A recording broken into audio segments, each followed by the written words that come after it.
Security Deciphered. It's so easy to lose your crypto, it's criminal. Literally. Hacks and scams are everywhere, but you can take steps to protect yourself. 1. Protect your wallet. Write down your secret recovery phrase and set a password. Store copies of your secret recovery phrase in secure offline locations. If something happens to your phone or laptop, it's the only way to restore your wallet. Remember, if someone gets a hold of your secret recovery phrase, your crypto will probably be stolen. 2. Protect your online accounts.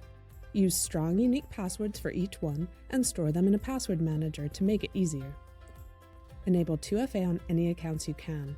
Don't use SMS because of the risk of SIM swapping, but do use an authenticator app or a device like YubiKey. 3. Protect your device. Your wallet is only as safe as the device it's stored on, so only download from official sources.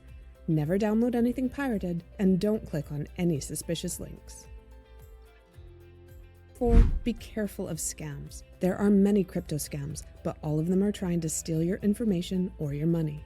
Don't share private keys or secret recovery phrases, and be wary of investment opportunities. If it seems too good to be true, it usually is.